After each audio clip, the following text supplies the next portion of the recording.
आज की वीडियो की शुरुआत मैं एक अच्छी खबर के साथ करना चाहती हूँ। तो अच्छी खबर ये है कि सुशांत सिंह राजपूत के पिताजी मिस्टर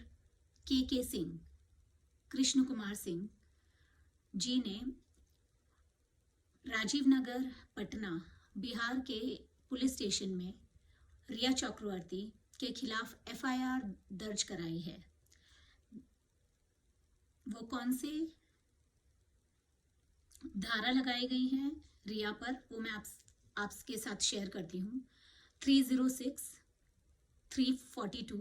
380, 406, 420, 506,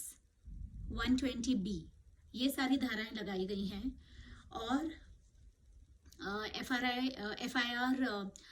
दर्ज कर दी गई है। और बिहार की पटना की पुलिस की एक टीम मुंबई के लिए रवाना हो गई थी, जो मुंबई पहुंच चुकी है। तो उम्मीद की जा रही है कि किसी भी वक्त रिया चक्रवर्ती को हिरासत में ले लिया जाएगा। लेकिन इसमें एक और ट्विस्ट है। ट्विस्ट ये है कि रिया चक्रवर्ती ने ऑलरेडी, जैसे ही उनको भी ये खबर मिली होगी, उसने भी एक लॉयर हायर कर लिया है खुद का केस लड़ने के लिए। और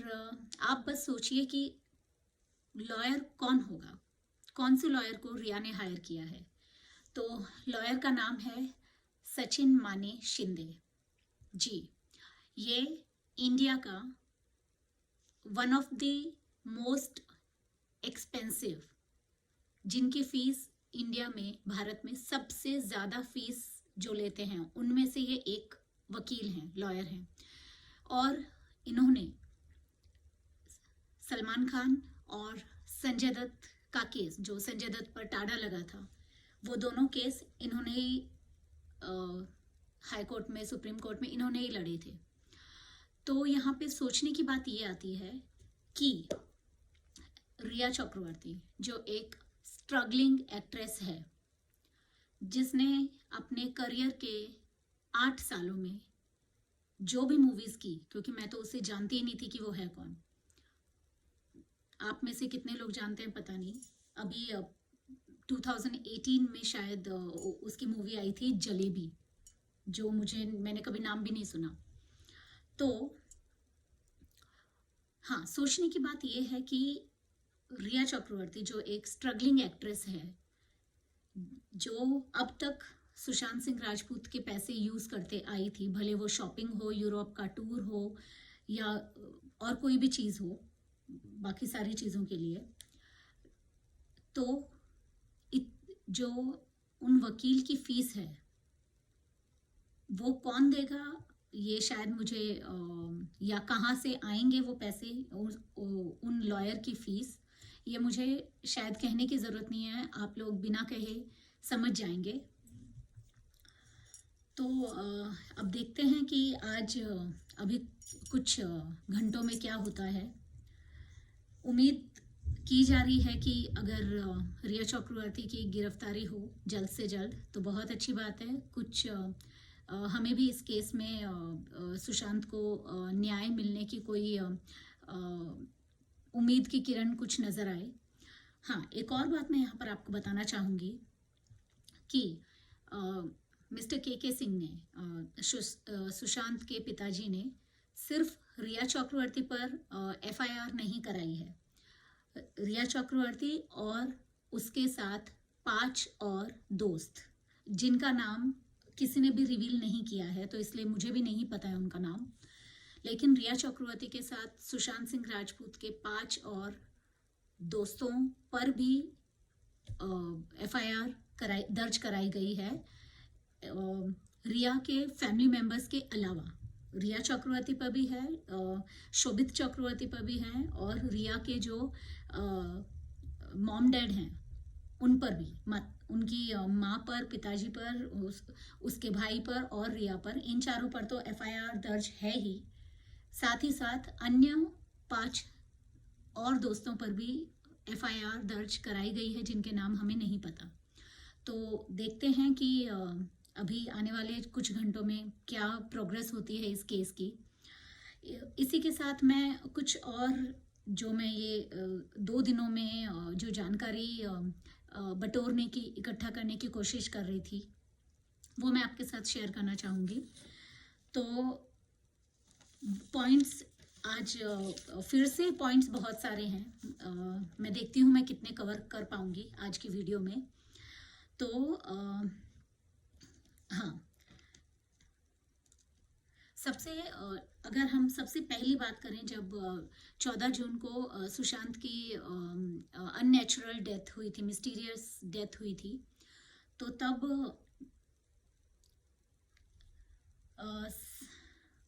साजिद नाडियाडवाला जो फिल्म डायरेक्टर हैं, उन्होंने एक लेटर लिखा था मुंबई की साइबर सेल को कि सुशांत की जो डेड बॉडी के पिक्चर्स हैं वो सोशल मीडिया पर वायरल ना हो, उन्हें आप डिलीट करवाइए और स्ट्रिक्टली एक्शन लीजिए। जो भी उन्हें सोशल मीडिया पर या आपस में व्हाट्सएप पर या किसी भी मीडियम के, किसी भी माध्यम के हिसाब से उन्हें शेयर कर रहे हैं या वायरल कर रहे हैं, तो तभी हमें इतना नहीं, तभी हमें भी यही लगा था कि वो शायद उस मरे हुए इंसान की, सुशांत की शायद मान रखने के लिए, या फिर ये अच्छी बात नहीं है कि वो बॉडीज उनकी फैमिली, उनके करीबी देखें, जिनसे उनको और दुख हो क्योंकि वो वायरल हुई है तब। लेकिन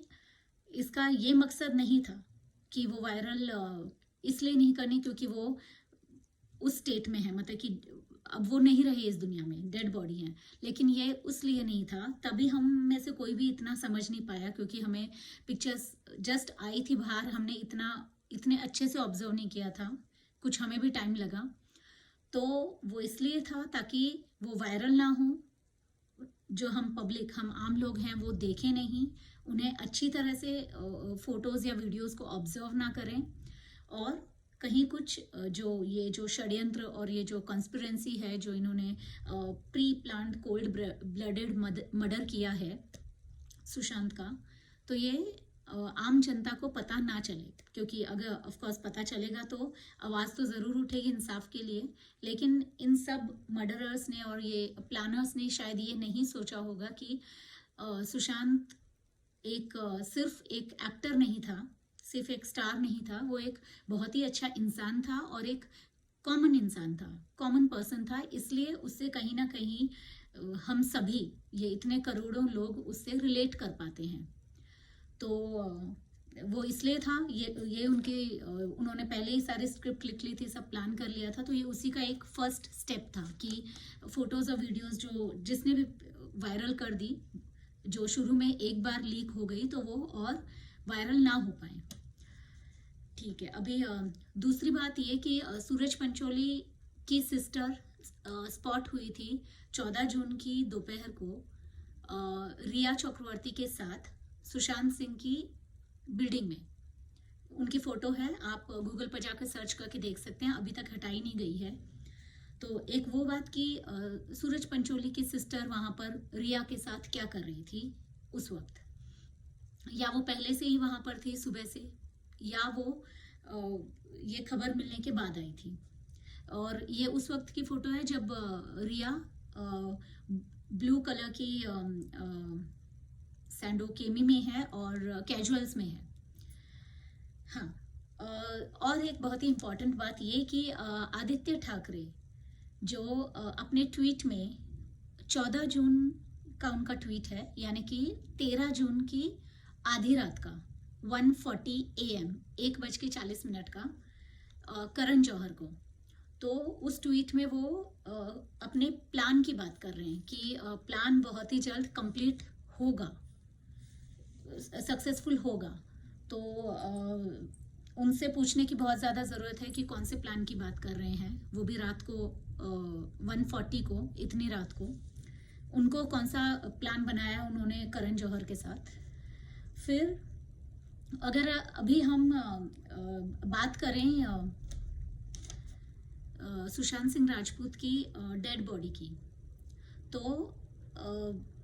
हाँ, जो आज ही विस्रा रिपोर्ट आई और वो विस्रा रिपोर्ट में जो हमें यही एक्सपेक्टेड था, उम्मीद थी मुंबई पुलिस से कि वो यही कहेंगी कि मुंबई पुलिस कहेगी कि विस्रा रिपोर्ट में कुछ नहीं है, यानी कि उनके बॉडी में ना ही कोई पॉइजनस या जहर कुछ पाया गया और ना ही कोई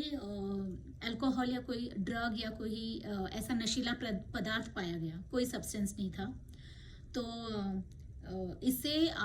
हम सभी को इतना हताश होने की भी कोई ज़रूरत नहीं है, क्योंकि ये ऐसी डेथ नहीं है जो जिसमें क्लेम किया हो कि किसी ने जहर दिया या किसी ने पॉइजन दी। ये उस तरह का केस नहीं है कि कॉज ऑफ डेथ जिसमें intake of any poisonous substance हो। तो ये एक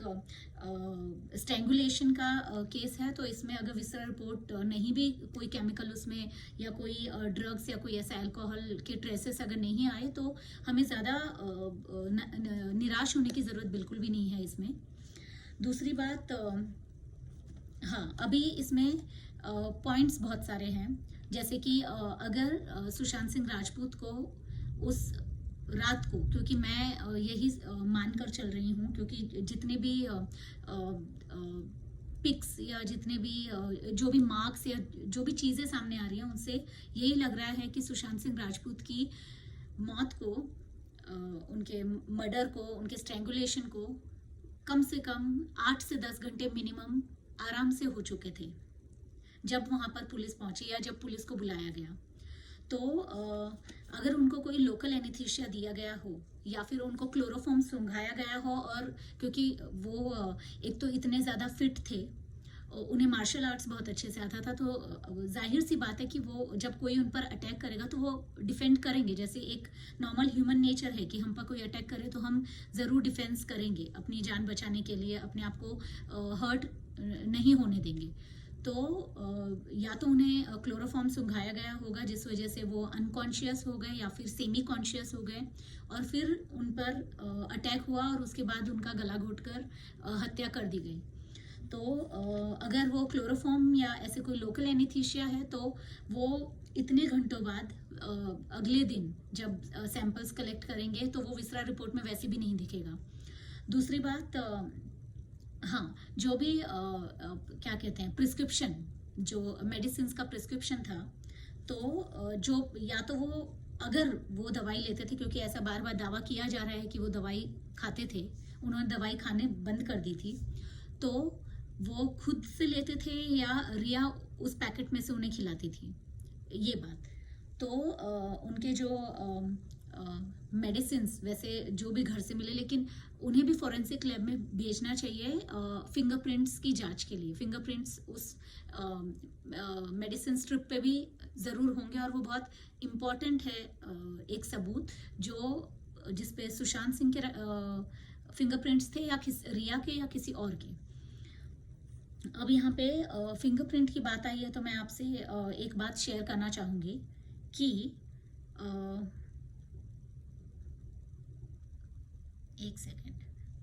हाँ, ये मैं बात जैसे कि मैं सबसे पहली थी जिसने आपको ये बताया था कि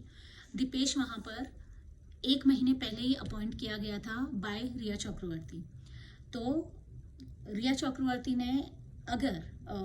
देखिए मई में अगर उसे अपॉइंट नहीं किया तो ज़्यादा से ज़्यादा अप्रैल में किया होगा या 22 मार्च को किया होगा, जैसे उसने ये काम किया जो मैं आपसे शेयर करती हूँ कि रिया चक्रवर्ती ने 24 घंटे सुशांत सिंह राजपूत के साथ रहने वाले उनके बॉडीगार्ड को 22 मार्च को नौकरी से निकाल दिया था, ये कह के कि अब आपकी ज़रूरत नहीं है। वो बॉडीगार्ड जो काफ़ी सारी चीज़ें जानता था सुशांत सिंह राजपूत के बारे में,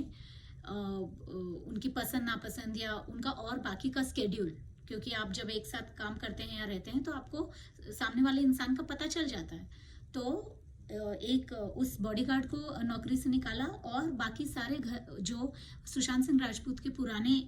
जो सर्वेंट्स या कुक जो उनके साथ रहते थे उन सभी को नौकरी से निकाल दिया था और दीपेश और जो भी बाकी नीरज या जो भी नाम है उन बाकी के 2 कुक का, रिया चक्रवर्ती ने उनको जॉब पर, नौकरी पर सुशांत के घर पर रखा था। तो ये बात हो गई। और बाकी सारी चीज़ें जो मैं अभी आपने शायद ऑलरेडी पढ़ ली होंगी कि क्योंकि सोशल मीडिया पर इतना तेज़ी से वायरल हो रही है ये बातें कि रिया चक्रवर्ती वहाँ पर 8 सुशांत के घर से 8 जून को निकल कर चली गई थी। और घर से सारा cash, jewellery, credit card, debit card, Sushant के सारे पासवर्ड्स, उसके सारे बैंक के अकाउंट के जो पिन होते हैं वो, और उसकी सारी दवाइयाँ इन केस जो भी वो फेक दवाइयाँ या जो भी थी, जो उनके सुशांत के पिताजी का ये भी दावा है कि वो दवाइयों का ओवरडोज करती थी, जो दवाइयाँ सुशांत के लिए सही नहीं थी, जो उन्हें देनी ही नहीं चाहिए थी क्योंकि उन्हें ज़रूरत नहीं थी, वो एकदम सही थे, मेंटली वो फिट थे। तो वो दवाइयाँ, प्रिस्क्रिप्शन, पेपर्स, सारी चीज़ें वो लेकर चली गई। और रिया ने जाने से पहले सुशांत को धमकी भी दी थी कि अगर आप ये मुझे अगर अपनी फिल्मों में नहीं लोगे, यानी कि जो भी अभी से आप फिल्में करेंगे, आप उसमें मैं आपकी हीरोइन होंगी, मैं फीमेल लीड रोल करूंगी, और अगर मुझे नहीं लेंगे तो आपके ये जो दवाइयाँ हैं, प्रिस्क्रिप्शन है, और मैं पूरे मीडिया में सबको बता दूंगी कि आप मेंटली अनफिट हैं, आप पागल हैं, आपको आवाज़ें सुनाई देती हैं। और इस तरह से काफ़ी डराया और धमकाया था। तो और भी बहुत सारी बातें हैं जो मैं आपसे करूँगी। अभी के लिए बस मुझे आप लोगों से यही कहना है कि आपकी जो मन की आवाज़ है, जो आपकी गट फीलिंग है, जो आपको अंतरात्मा से जो आवाज़ आती है, आप उसी को सुनिए, उसी को मानिए, और हमें ज़रूर से ज़रूर सक्सेस मिलेगी, जस्टिस मिलेगा इस सुशांत सिंह राजपूत के इस